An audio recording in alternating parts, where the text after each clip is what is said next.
పెళ్ళైనా పండగైనా వేడుక ఏదైనా పట్టు చీరల ప్రత్యేక వేదిక వారాహి సిల్క్స్.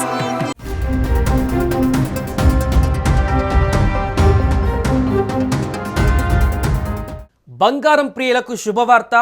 ఏకంగా వరుసగా 2-3 రోజుల నుంచి భారీగా తగ్గుతున్నటువంటి బంగారం ఈరోజు వేల రూపాయల కొద్దీ ఒకటే రోజు తగ్గిపోయింది. అంతర్జాతీయంగా నెలకొన్నటువంటి కొన్ని సానుకూల పరిణామాల నేపథ్యంలో బంగారం ఒక్కసారిగా కుప్పకూలింది. ముఖ్యంగా చైనా అమెరికా మధ్య వాణిజ్య సంబంధాలు మెరుగుపడతాయన్నటువంటి ఆశలు చిగురించడం, డాలర్ బలపడడంతో పసిడికి ఉన్నటువంటి డిమాండ్ ఒక్కసారిగా తగ్గిపోయింది. గత గురువారం ఉదయం ఆసియా మార్కెట్లో బంగారం ధర 1.30% పైగా క్షీణించి ఔన్స్కు 31.10 గ్రాములు $3,230 స్థాయి వద్ద ట్రేడ్ అవుతుంది. దేశీయంగాను ఇదే పరిస్థితి నెలకొంది. అంతర్జాతీయ మార్కెట్లో నెలకొన్నటువంటి పరిణామాల ప్రభావంతో దేశీయ మార్కెట్లోనూ బంగారం ధర భారీగా దిగొచ్చింది. ఇక ఒక్కరోజే 10 గ్రాముల 24 క్యారెట్ల బంగారం ధర ఏకంగా $2,180 తగ్గి 95,730కి చేరుకుంది. గత 10 రోజులలో పసిడి ధర దాదాపు 5,000 మేర తగ్గడం ఇక్కడ గమనార్హం.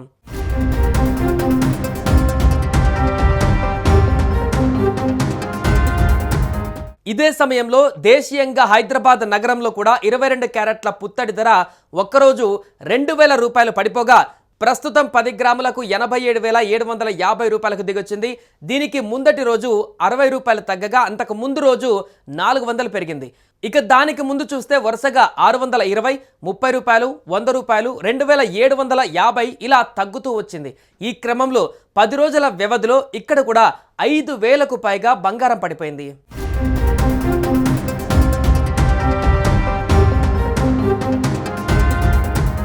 ఇంత భారీగా బంగారం పడిపోవడానికి గల కారణాలేంటి అనేటువంటి విషయాలను ఒకసారి చూస్తే అమెరికా అధ్యక్షుడు డొనాల్డ్ ట్రంప్ చేసినటువంటి తాజా వ్యాఖ్యలు వాణిజ్య ఒప్పందాలపైన ఆశలు రేకెత్తించాయి.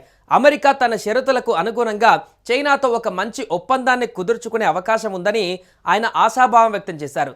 దిగుమతి చేసుకునేటువంటి ఆటో విడిభాగాలపైన ఉన్న సుంకాలను తగ్గించడానికి ట్రంప్ ఒక కార్యనిర్వాహక ఉత్తర్వు పైన సంతకం చేశారు. అంతేకాకుండా America treasury secretary Scott Besant కూడా వాణిజ్య భాగస్వాముల నుంచి చాలా మంచి ఆఫర్లు వచ్చాయని తెలిపారు. దీంతో వాణిజ్య ఉద్రిక్తతలు తగ్గుతాయన్న అంచనాలు మార్కెట్లకు బలాన్నిచ్చాయి. ఇతర కరెన్సీలు కలిగి ఉన్న వారికి బంగారం మరింత ఖరీదైనదిగా మారడంతో డిమాండ్ ఒక్కసారిగా తగ్గింది.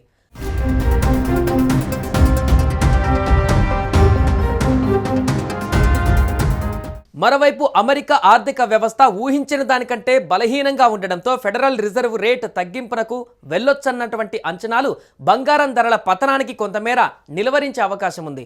గత గురువారం విడుదలైన గణాంకాల ప్రకారం 2025 మొదటి త్రైమాసికంలో అమెరికా ఆర్థిక వ్యవస్థ 0.3% వార్షిక రేటుతో కుంచుకుపోయింది.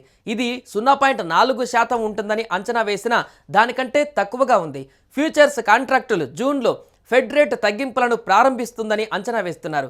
ఏడాది చివరి నాటికి మొత్తం 4.5% తగ్గింపులతో రేటు 3.25, 3.50% శ్రేణికి చేరుకుంటుందని భావిస్తున్నారు.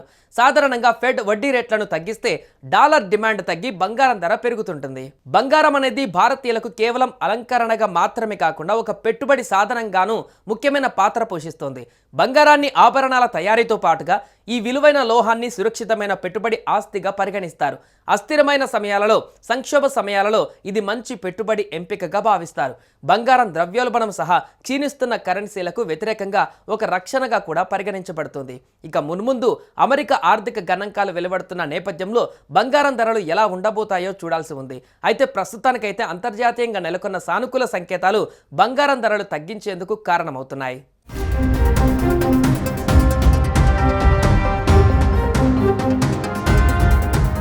సుమన్ టీవీలో మీ పర్సనల్ అండ్ బిజినెస్ ప్రమోషన్స్ కోసం కింది నెంబర్కి కాంటాక్ట్ చేయండి.